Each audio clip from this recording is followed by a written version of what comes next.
Welcome to everyone who's tuning in. This is the first of our film clubs that we are conducting in this sort of interactive Zoom panel way. So we're all sort of new to this format ourselves, but we have some practice doing different kinds of Q&As with filmmakers and events that we've been able to organize remotely. And so this is sort of a exciting extension of that. Yeah, and just to kick us off. My name is Matty Whittle. I'm the programming assistant at Film at Lincoln Center. Been a member of the programming team for a little over 4 years now. And I'm really excited to be here.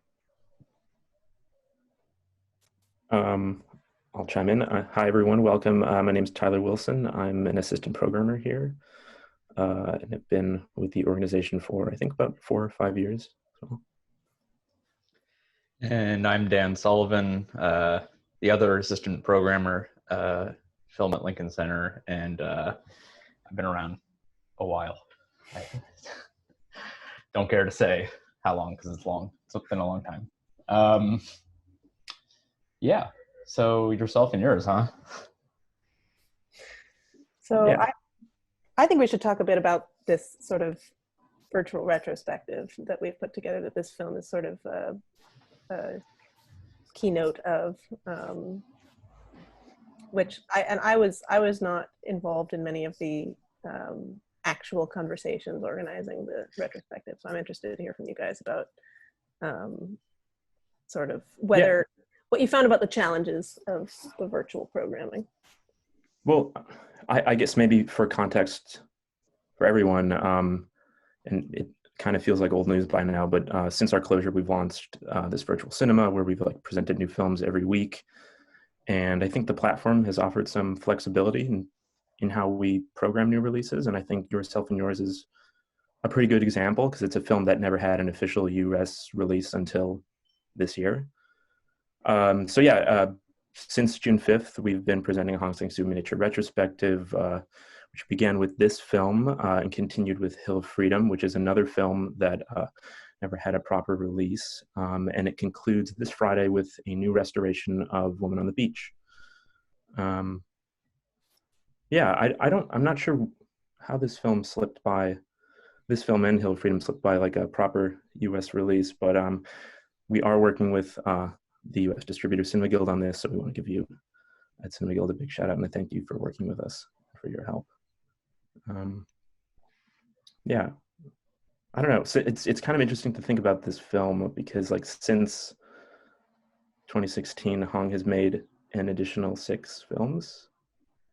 So many of which have been featured in New York Film Festival, if not given runs in our theaters. Yeah. And that this period of increased productivity for Hong, where he's been maybe the most prolific feature filmmaker in the game today. That's also coincided, I think, with a shift in the reception of his work. He's always been an acclaimed filmmaker, but I think there was something about that sort of just that run he had, where it was multiple, many films every year, really, I think, highlighted the singularity of what he's up to, in a way, and really just kind of established him as one of the most kind of sort of unique and consistent filmmakers out there, and that has, I think, coincided with a slight, perhaps his distributors will disagree with me, but a slight surge in sort of the way that his films perform in the United States. The last few films have done much better than the ones that came before. So if I had to guess why Yourself and Yours and Hill of Freedom were not picked up for distribution initially, I think it probably had to do with the fact that up until recently, he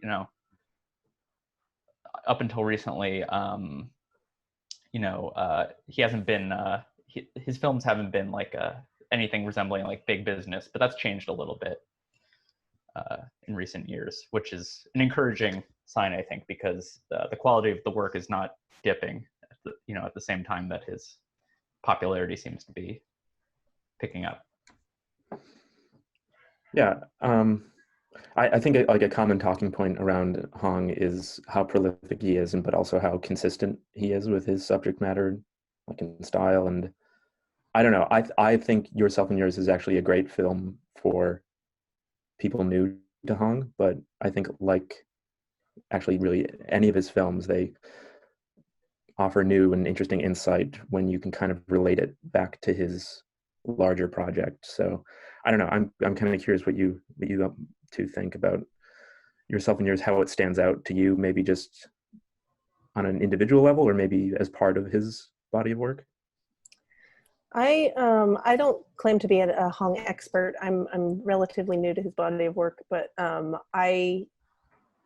of the things that's most daunting, I think, but also in some ways the most accessible about his work is just the quantity of it, and the idea that because he's so interested in repetition and in sort of revisiting themes and motifs and characters and actors and sort of these layers of familiarity, you can sort of, there's meaning in the accrual of repetition, and so there's a sense that you can start anywhere, and the more of his films that you watch, the better you'll understand what his deal is, in a way that is true of many filmmakers, but not often quite so sort of self-evidently.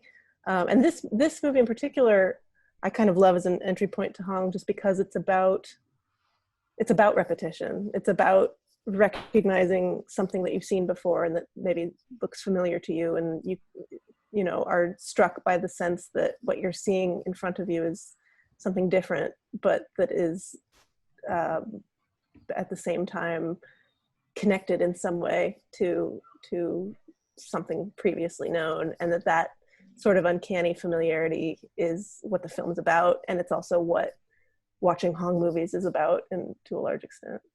Yeah, I mean, a number of his films, and this is usually accomplished like at the level of form, at the formal level.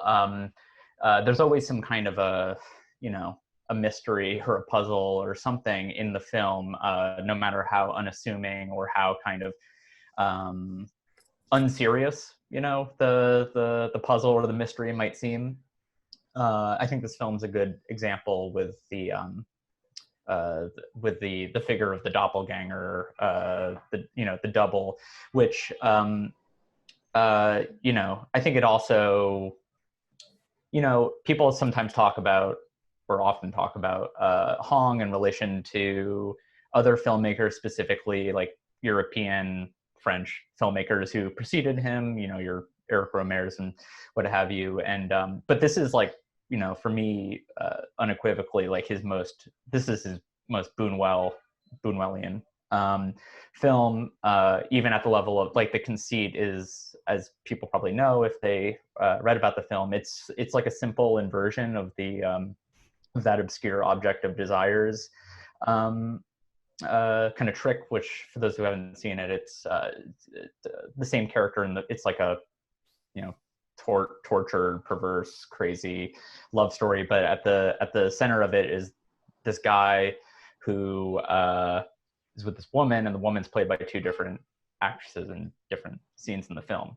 And of course that's inverted here, where the same actress could be multiple people.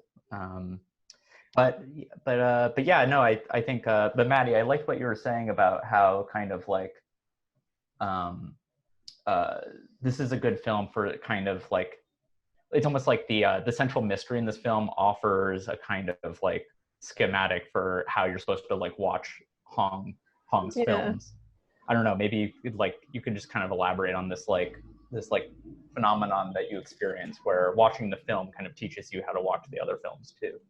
Yeah, well, it's I mean, so much of the sort of texture of this movie comes from the confusion and sort of befuddlement of these characters who are encountering this girl who they recognize, but who denies having met them in the context that they remember meeting her. And so it's in some ways, if you look at two of Hong's films back to back that are about sort of the intricacies of relationship drama and the challenge of trying to know someone well who you're intimate with, and trying to connect and relate and maintain that connection, whatever that may be, often played by the same actors or actors that he's worked with in past films. And it's kind of, I find it to be kind of, there's like an unsettling element to it, in the same way that the characters in Yourself and Yours are unsettled, and watching Yourself and Yours just as a single standalone work is unsettling, in that you think you've heard this story before, and you think you've seen these actors play these roles before, but there are variations that destabilize you and that sort of throw you off of that assumption. And it's the fact that it's two women. This is a bit of a tangent, but I've in the course of the last couple of weeks in quarantine, I've sort of coincidentally, in addition to watching this film, watched Celine and Julie Go Boating and Mulholland Drive and Desperately Seeking Susan within a fairly narrow window. And all of these movies that are about sort of female doubles and mistaken identity and the blending of identity between two women, I think it's interesting to watch those films deal with that sort of really compelling and broad set of themes, and then to see the way Hong does it, which is in some ways quieter and more unassuming, but in other ways gets under your skin even more than, say, a Mulholland Drive, just because of its unassuming front. And yeah, I don't know. I'm interested in what you guys. Yeah, I will. Yeah. Oh, sorry, Tyler. I was just going to say real quick that the films you just mentioned, those are all like these like astounding metaphysical, like cinematic, like fever dream or nightmare kind of situations, and this is like something so different tonally, aesthetically, and so on. So that's an interest. Yeah, I have to think about that. It's an interesting point. And it's also, again, because of the inversion that I was just referring to with the having the same act, because those films are all kind of hinge on a relationship between, or a partnership between the two women. That's right. And here it's not two women, but perhaps the woman split in two. Yes, and we never see in this film. You never see the supposedly two different women in the same frame at the same time. So there's no sort of concrete, even as the viewer, you're left without, it's more, well, I don't know. I'll keep thinking about this.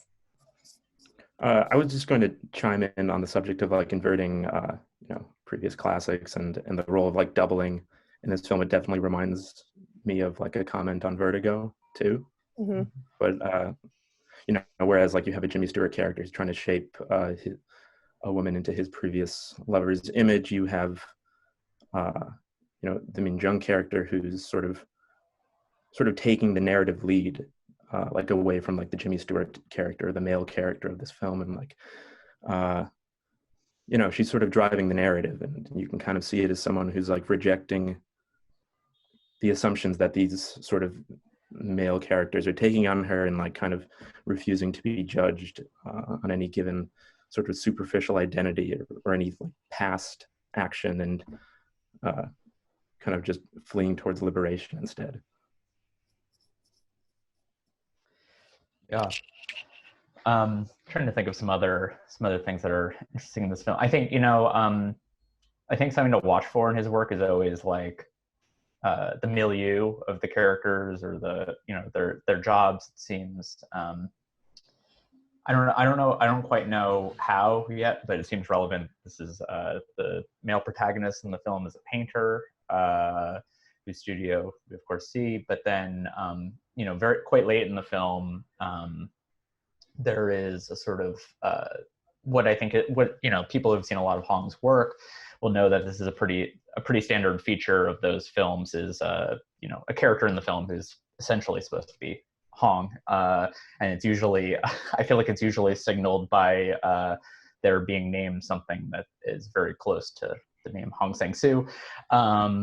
But you know, the entrance of the filmmaker character who Min Jung is drinking with at the end is kind of an interesting. It introduces like an interesting wrinkle, I think, to the film, like in terms of whatever, you know, the argument I think he's trying to make about the attitudes of a milieu and what have you.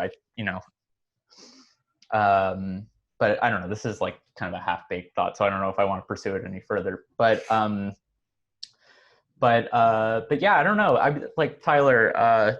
You know, with the other two films that were opening, I was curious, like in your thinking about, did you like what kinds of connections, I don't know, kind of came to your mind when you were looking at these films again? I mean, the immediate thing that jumped out to me rewatching Yourself and then Hill of Freedom is how Hong even repeats lines of dialogue.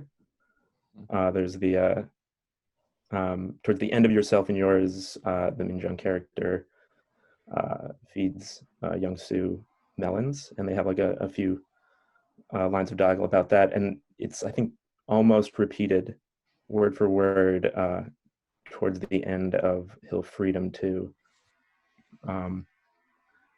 But I don't know. I mean, I think like Woman on the Beach, I think kind of plays well with Yourself and Yours, especially because you actually have this filmmaker character who has a sort of an affair with a woman in the first half of the film, and then in this sort of beach resort area, and then not to spoil anything, but in the second half of the film, he sort of has a similar affair with someone else, and definitely attempts to repeat the same things that he like that sort of reminded him of this previous woman in the first half of the film.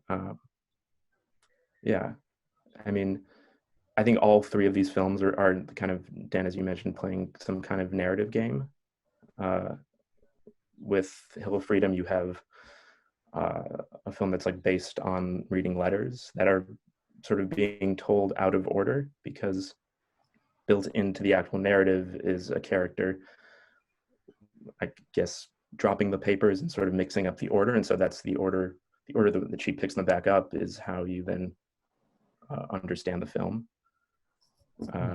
This film, Yourself and Yours, sort of also builds the kind of game into the story itself by having this character, Min Jung,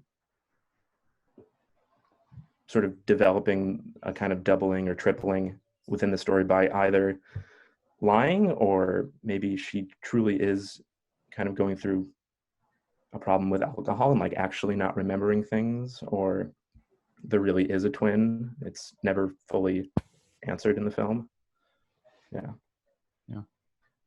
We got a question about the Zoom. We got a question in Zoom about Zooms. So Jordan, should we just answer this like right now, or at a designated time later? Answer now. Okay, cool. So we can Stephen, leave it on. I'll read it. I'll read this one out loud. Stephen Kuhn writes in. I heard someone once say that Hong zooms were the key to unlocking his movies. Do any of you have thoughts about his use of zooms and what they might mean to each specific film or his body of work as a whole? Before we get into it, I just have to say my brain is broken, because I thought that they were referring to a Hong Zoom Q&A, and I'm That's for my no. I really thought that's what the question was about, but now I get it. There are Q&As in his film, like Q&As do happen in his films as scenes, but he has yet to do a Zoom Q&A in a film, I think. I don't know if I haven't thought very much about how the Zooms might function differently from film to film, but I think they function on a few levels. One is just, rhythmically using them almost as like like punctuation in a sentence, considering the duration of his long takes and his kind of interest in capturing the feeling of time's inert sort of like nothingness. But so I tend to read them as like a form of a visual punctuation. But then there's that really I think they also work on that sort of more primordial technical level of just having us take a different look at something we've already seen or that we're looking at, or calling for us to maybe look at it a bit differently. Sort of a change in scale being kind of similar to a like change in perspective, for instance. But it's an interesting question, how it differs from film to film. I don't know. I don't necessarily think it's a bad thing to say that a lot of Hong's films kind of run together in memory, because I almost think maybe that's part of the idea, right? But I don't know. Did you guys have any other thoughts about the zoom? I was, I always just see it as his way of kind of mediating a scene without cutting. So many of his scenes are just two shots of at least two people talking. But there's always maybe someone who's framed a bit clearer than the other.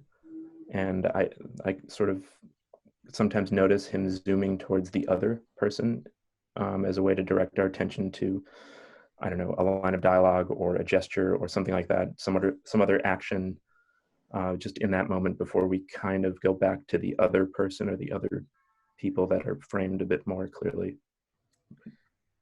I find sometimes the motivation for the zoom is also kind of a mysterious puzzle to be untangled. Like watching Yourself and Yours, which is freshest in my memory, there is a moment when a character is sitting at a table, and I think a conversation has just happened, and the camera that's been static for most of the scene suddenly zooms in this kind of oblique way towards the man's lap and hands, and you don't see his head, you don't see, he's not doing anything, there's no action that the zoom is attending to, but it creates this sort of startling intimacy with this character who's just sort of had a conversation and is now pausing and like taking a beat, taking a breath, and just this strange intimate zoom that doesn't seem to be motivated feels like Hong asserting his presence and sort of saying to the viewer, I'm here and I'm directing where you're looking and I'm bringing you closer to this character so you can sit with what's just been said and what he must be feeling, what he's experiencing in a sort of just, I found that it took me off guard repeatedly over the course of watching the film. Yeah, I mean, I think that's a good point, sort of highlighting how, the extent to which, like, just like in any movie, really, like cinematic techniques often function to call our attention to the fact that we're watching a movie. And I think that this is something that a lot of Hong's work includes, I think. It's kind of, we already talked about his interest in repetition and sort of building patterns, deviating from patterns, trying to get the viewer to notice the fact that they're noticing the deviations in the patterns. And so, yeah, I do think the zoom, the sort of abruptness of the zoom, the fact that it's not a device you see in every film, I do think it functions to like assert Hong's presence and also call attention to the fact that you're watching a movie. To what end? Well, we can get into that. I have some theories about that. But maybe we should we move on to the next cue in the Q&A? Looks like we got a bunch. Matty, you wanna read this one? Sure. This is from Angelita. Thanks, Angelita.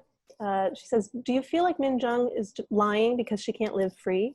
I just feel like she's constantly judged and can't be herself. The only way she can be herself is by lying. Do you feel he is commenting on small town mentality? That's an interesting reading. I think that there is something to that. I think that there is, I felt that she wanted to be slippery, and whether or not, you know, even at points where it was unclear whether she's a reliable narrator or not, there's the sense that she is frustrated by these constraints that are being imposed upon her, and she wants to destabilize the people around her so that she can be on, you know, the playing field is leveled as a result. And it's, I don't know, it seems like a sort of attempt at self-liberation. She's trying to sort of loosen others' hold on her in order to have more of a grasp of her own agency. I don't know what you guys, if that makes any sense. Yeah, I think it's also, but you know, it's maybe even just bigger than this kind of, you know, provincial, than like this, you know, it sort of being about this kind of like provincial mindset. I've been, people have probably heard me bring this up before, but I tend to bring it up when talking about Hong, that like one of the most striking things that he said the last time we hosted him New York Film Festival in his director's dialogue was he kind of, however inadvertently, sort of laid out this kind of sociological perspective he has, this idea that like society is kind of essentially predicated upon a lie. Like we all agree to buy into a lie about the relative stability of the world around us, society, you know, when in fact all of our experience dictates that it's actually very chaotic and difficult and scary and funny and sad and weird and etc. But we tend to smooth that over just in the interest of kind of getting along, you know, in order to be together, to comprise a society. So I think that in a way, you know, this comes up, I think, in a way with the ending of Yourself and Yours, and Young Soo's kind of his backing down on this issue of whether it was in fact Min Jung at the bar with, you know, like he realizes that it's not that she's lying, it's that everyone's lying all the time. So maybe it doesn't matter so much. I don't know. Yeah, and also the question of a promise keeps coming up in this film, and a promise is such a strange compact that we have as humans, the concept of a promise, because a promise is a statement that you make in the present that is supposed to lock down what you're going to do in the future. And in this case, Min Jung supposedly promised something and then was seen to violate her promise, and and then is continuing to insist that she did not in fact violate her promise, and that the assertion that she did violate her promise is itself a lie. And so it's sort of this layering upon layering of lying and time frames and future, past, present, is just, it feels like it is sort of a way of both challenging the contracts that we make interpersonally in order to have personal relationships, but also sort of revealing the ways in which those contracts don't make sense, so as to remind her partner why he wanted to be with her in the first place, and suggest that maybe the promise that he made her make wasn't actually, you know, the heart of the matter. Yeah. Should we move along to the next one? Yeah. Tyler, do you want to I don't know if I'm not looking in the right spot, but I'm not seeing the questions. Click on the Q&A tab at the bottom next to record. Do you see that? No? Okay, I got it. Don't sweat it. All right. Denise Widman writes in, having taken several screenwriting classes, yes, I understand that many of the classes of this sort are based on the 3-act structure and more Hollywood standards. We're often taught to consider settings that add meaning / interest, etc. In this film, the settings were often coffee houses or his simple bedroom. Would you comment on that aspect of his filmmaking? And she adds, and I realize it's Korean. Smile. I don't. As for the choice of settings, on a really sort of like pre-intellectual level, they like most of the locations are like within a few blocks of Hong's home in Seoul, right? He's something of like a true like local filmmaker, you know. But as for the, you know, I mean, the same settings recur in all of the films. You know, it's the restaurant where we see the 2-shot of the couple like eating a meal that devolves into like some crazy fight or whatever, or it's a movie theater where a filmmaker is giving like an awkward Q&A, or you know, or it's the lobby of a movie theater where like a girl is just killing time and trying to avoid some people that she doesn't want to see, you know. And I think well, for me, these settings do add meaning and interest. I think they say something about like the you know, the class status of the characters. You know, yes, they're like bourgeois, but they're not like, you know, they're sort of you know, they're not like, I don't know, regardless, but I don't know, maybe I'm not as sharp on this point as you guys want. I think about it like, well, just to think about like bars, for example. I think he's just for that particular setting. I think he's just really interested to see how people perform and just behave around each other as they progressively get drunker and drunker. I think he's definitely interested in just observing the act of drinking and getting drunk and how that plays out just in very simple human interactions.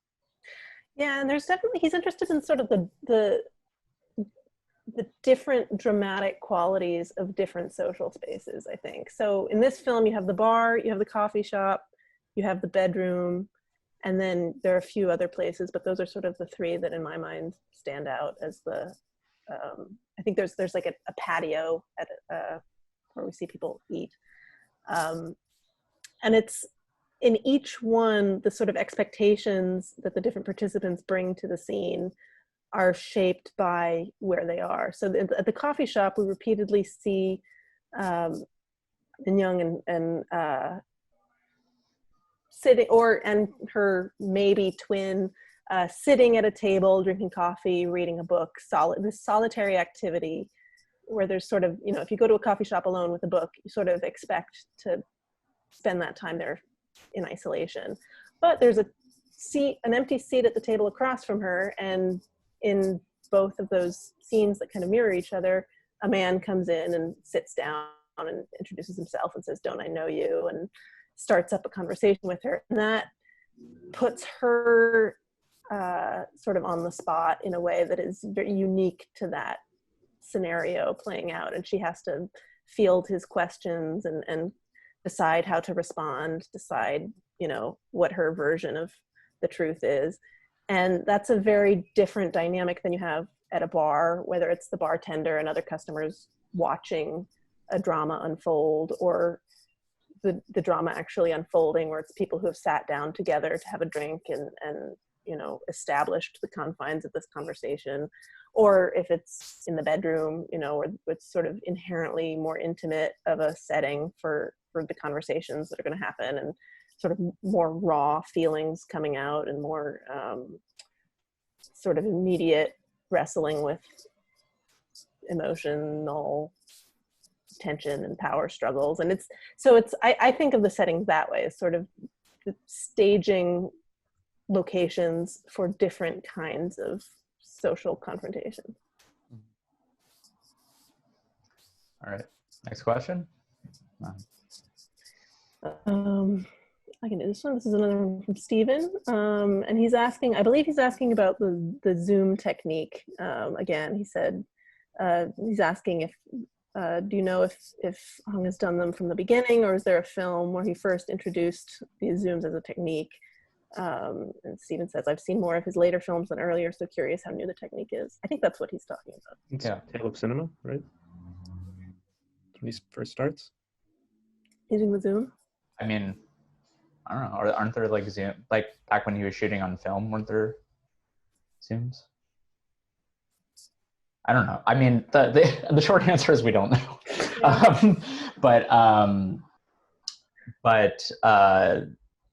I think the technique is introduced relatively early on. I mean, if Tale of Cinema was the first one, you know, that's often a film that people point to as sort of being a major transitional work for Hong that sort of inaugurates this whole like protracted phase of his career that he's been in. So like, so yeah, if you want to see an earlier Hong film, Tale of Cinema is a awfully good place to start, and it might even be the first place that he uses a Zoom. Should we? Okay, yeah, we'll move on. Yeah, we can move on. Deborah K writes in, I would like to hear your thoughts about the main character's mother who is ill and how that relates to his obsession with his girlfriend and her double or multiple personalities. This seems to me to be a clue to the plot. I love that came up because it's something that in the film, I sort of, you know, he discusses his ill mother in the beginning of the film, in the very first scene, and then it's not mentioned again until later. Somebody says, "Oh, you know, I think it must be because his mother's ill. I think that must have him on edge," you know.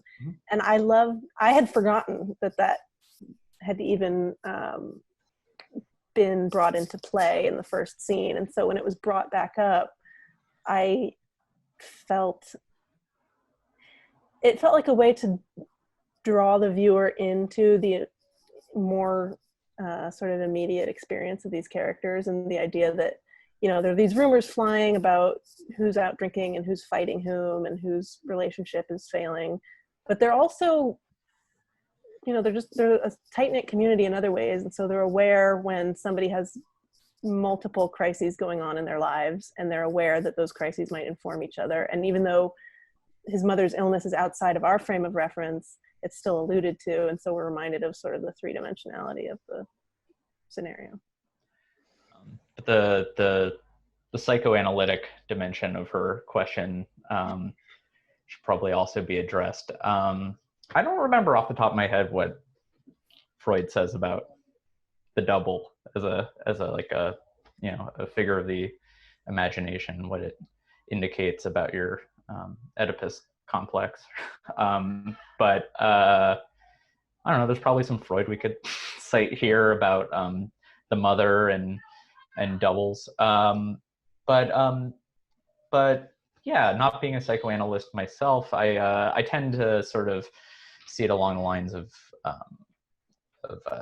what Matty was just saying. You know, especially the sense that Hong is trying to forward of Young-soo as like a kind of oppressive boyfriend figure whose need for control within his relationship has something to do with the apparent sort of, you know, the fact that in his family life he's you know, something that's completely beyond his control. His mother's death, his mother's imminent death, has sort of, you know, is happening. So yeah, you know, I mean, but the more I'm talking about it, the more I think that like the psychoanalytic reading of this should be sort of like synthesized with the more conventional kind of dramatic psychological reading. And to that end, I would probably look to,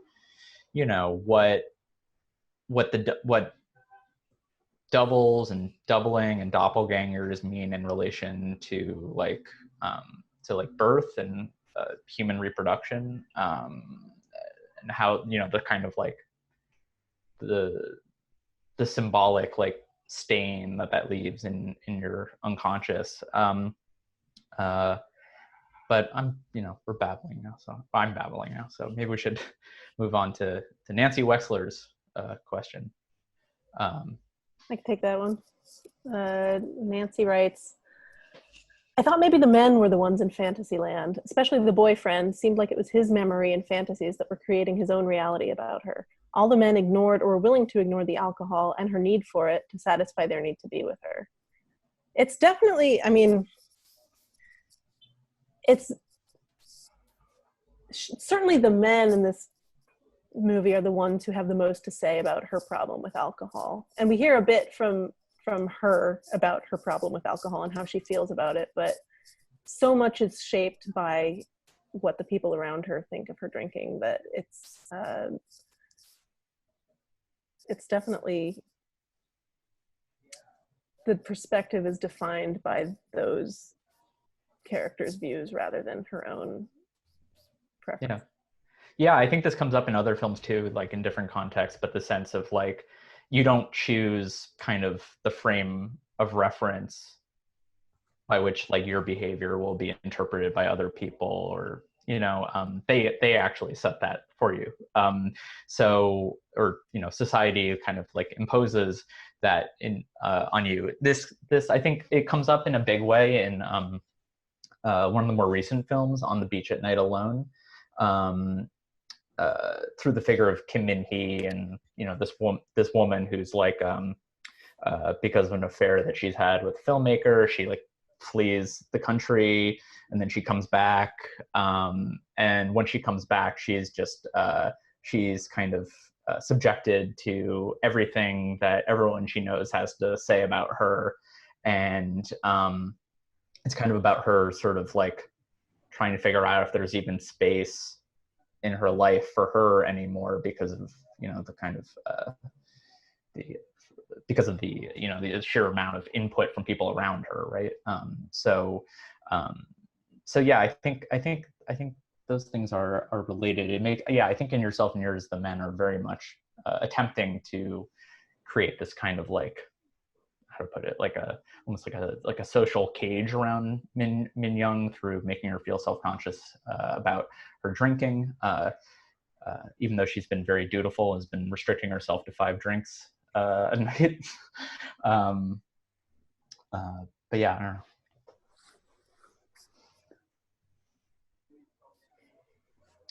know. Should we move on, or you got anything, Tyler?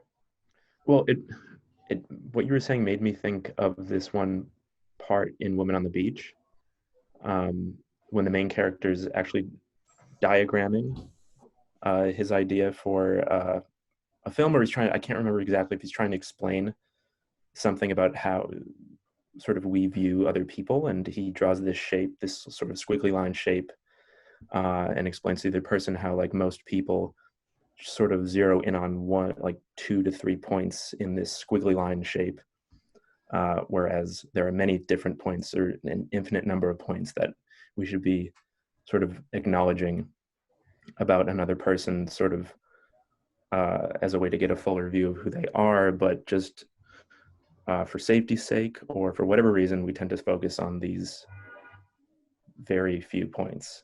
And it's probably because the fuller picture is much uglier and more complicated. And I think like in many ways, it feels like he's kind of diagramming his like larger project, like across his films, of how he's trying to show the subtle shifts of interactions that might seem to be the same, like from film to film, but if you look a bit closer, there are sort of significant differences and points he's trying to make. And yeah, So I guess Woman on the Beach is not released yet, but be on the lookout for that diagram scene. I'm curious. A few more days.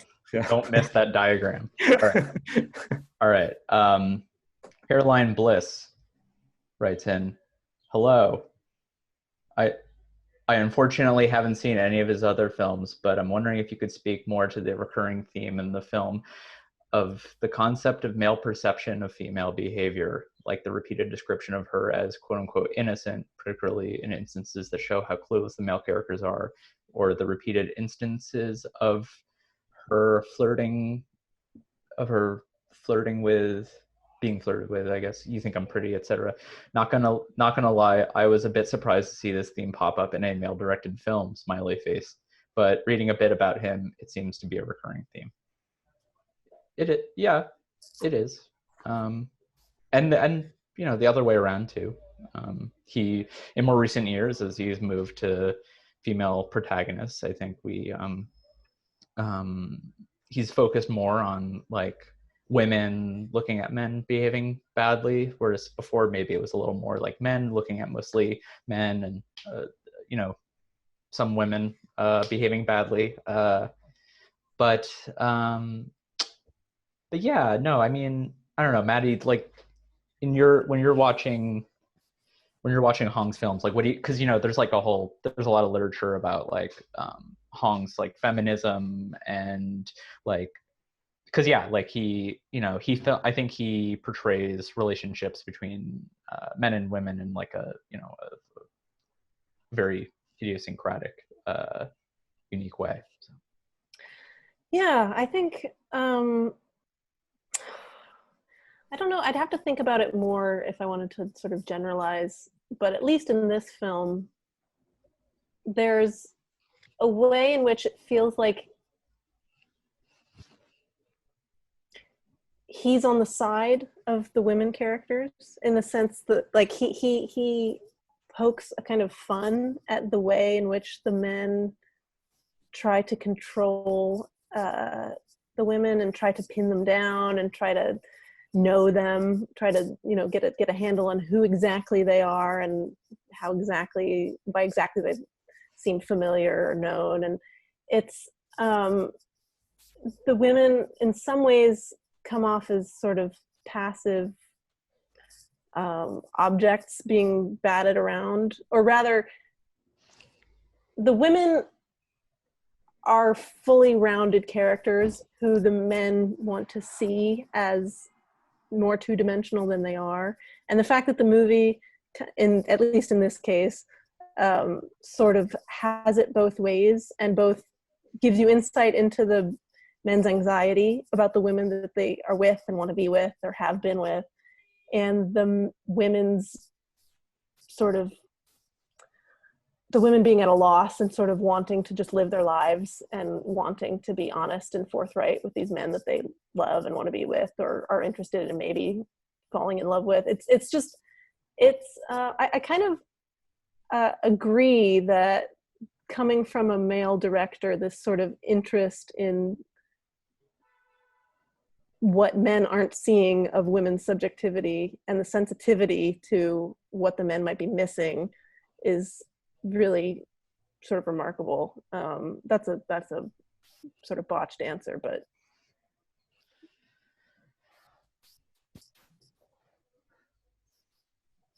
I don't know if that, yeah. Tyler? No. All right. Let's why don't we keep it moving then? Yeah. Also, wait, when are we done? I think 6. 6, okay. Then I'll try to get through these last few quickly. Bill Kenny writes in, at the end, have the characters liberated themselves from the repetitions and baggage that have weighed them down, arriving at a first moment. The dialogue refers to something like this, with the possible implication that an authentic moment must be a first moment free of the past, promises, or memories.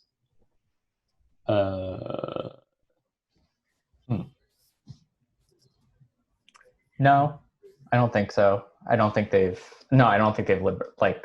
like free from the sort of repetitious patterning of life, because I think that just characterizes life, right?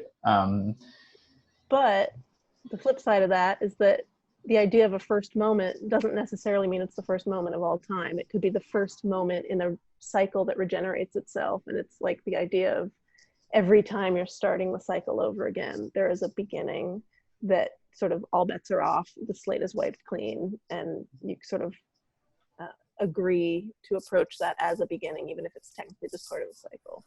Yeah. Would be my counter. Yeah. Well, also at the end, you can't quite be so sure that like Min Jung stays with him in bed at the end, because, you know, we see that he's like prone to fantasy throughout the film. He like imagines her embracing him like at least 2 times before that. And there's that, you know, that kind of zoom in on the candle and showing time is passing, and he wakes up alone and he sees Min Jung return with melons. But like, who's to say that that isn't also a fantasy, you know, given what he's been doing with us up to that point? Yeah. No, I know. I agree with that. I'm also thinking about, you know, this first moment. It's almost like we shouldn't think of it as like I don't know, somehow like not as like a first moment, which is unbound from the past in some way, and think of it more as kind of like I don't know, I don't want to sound like a jerk here, but like what Alain Badiou might call an event, you know, like like something that happens which disturbs the order which preceded it and necessitates in some way like the creation of a new order. And I think he just at the methodological level, he is interested in this through like the clearly like through the way that he works with the actors and deliberately. I mean, I'm not sure how many people are like familiar with the way that Hong works nowadays, but I can give the really brief version of it. Is that he like you know, he gets up when he's shooting, he gets up very early in the morning and writes the day's dialogue quickly, and then, you know, meets with the actors, and they are given their lines. They have barely any time to memorize them, and then they rehearse briefly, and then he films, you know, and he's not filming that many locations in any given day, but this sort of like this approach of like deliberately under preparing the actors, I think in some way increases the likelihood of these kinds of like chance events making their way into the, you know, things that he wasn't expecting, things that kind of you know, disrupt kind of what his like original idea, his preconceived like original idea of what the film would be. And in a way, this is almost like the kind of the non-artistic kind of you know, equivalent of that kind of thing. You know, it's like a pure eruptive moment that like goes beyond what came before it and makes it impossible in a way to go back to what came before it. Moving on. Ri Shang Yan asks, can you talk about the use of music in Hong's films? As someone who always pays attention to the score and soundtrack, Hong's unorthodox use of music always fascinated me. Yeah, I think the music in his films is like an underratedly interesting thing, I think. You know, the score often suggests something pretty late, which ends up you know, contrasting with the kind of heaviness of some of the ideas that his films deal with. But I don't know if it was, I think he is increasingly, I think, making his own music for some of the films. Like that's more of a thing in recent years, and I think Kim Min Hee has done some of the music in the recent films too. You know, in On the Beach at Night Alone, I think it is, you see her like playing a keyboard or something, and you know, that's obviously really her doing it. So that then like links him into another kind of interesting and under discussed tradition of the the filmmaker who also does the music for their films, your John Carpenter's, Bertrand Bonello's, and so on. Granted, the music in his film sounds very different from theirs, but yeah, beyond that, I think it's largely like, functionally, I don't think it's that different from the way that a lot of people use music as a kind of sort of tonal like accent. There's it's like this film it's hardly a score. It's just like a theme that gets repeated or inserted at the beginning of the film and certain parts throughout. And I think it kind of is a tool for humor at times, especially during the film, where it's sort of playing in a kind of transitional mode from one scene to another, but it kind of abruptly cuts usually. And I don't know, to me, even that is a bit funny in his films. Yeah, in some ways it kind of functions like the zoom. It's like the scenes that we're watching unfold are so naturalistic in the way they're presented that you need a little bit of sort of texture to be added in order to sort of feel the hand of the director in a way that I think, I don't claim to know what the purpose of it is, but it feels like a similar kind of stylistic function. Mm-hmm. I think for time reasons, we'll make this the last question, and we have the next two questions kind of are kind of things that we already answered. So we'll get to this question from anonymous attendee. Who do you think are the directors who influence Hong? Mizoguchi? ? Yeah, probably. I mean, I don't know. He's like, he I think Hong, like for most of his career, has played it relatively close to the vest with like, the filmmakers who he likes, or whose work informs his own work in some way. Boonwell, who's we already mentioned as being important to this film, is one of the filmmakers who Hong has acknowledged is an influence on him. So say Boonwell. I remember Dennis mentioned he read something. Hong was talking about Bresson, which that's an interesting thing, because you hear like a lot of people whose work doesn't like stylistically resemble Bresson, citing Bresson as one of the most important filmmakers for them, and I guess Hong is kind of no different in that sense. Although I'm sure if we looked a little more closely, we could find some pretty good parallels between the two of them. I would say, sorry, I just got one more, which is just apropos of the Zoom. Kim Ki-young, I mean, like, I think in the discourse about Hong, there's been a really strong tendency to kind of Europeanize a lot of his project, and you much more frequently read about him being compared to like Eric Rohmer than you do maybe some of his predecessors in Korean cinema. And like I saw, I was watching a Kim Ki-young film recently, and there was like a really startling zoom, and it was accompanied by, it was like sort of bookended by these other kinds of angles, setups that just reminded me very much of things that I've seen in Hong films. And it occurred to me that like just as much as I think he pulls from like the history of world cinema, but I think especially like European cinema, I think his work is also very sort of organically kind of a part of Korean film history, which I guess shouldn't be a surprise, but there you go. He also, I don't know if he's ever spoken about this, but I think of Ozu a lot watching his films in terms of sort of the composition and the sort of tenor of the way that he tells the stories. I see that Jordan posted a link, thank you Jordan, to Hong's top 10 films, which he submitted to the last Sight and Sound poll.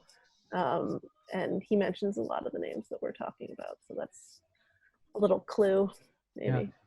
And I think also it's like almost as important as filmmakers who've informed his work are, you know, like writers, musicians, so on. Especially in recent years, he's developed like a really concerted interest in poetry, and you know, like he has one film that's explicitly named after Walt Whitman poem, another film that references Leaves of Grass. So I think there are other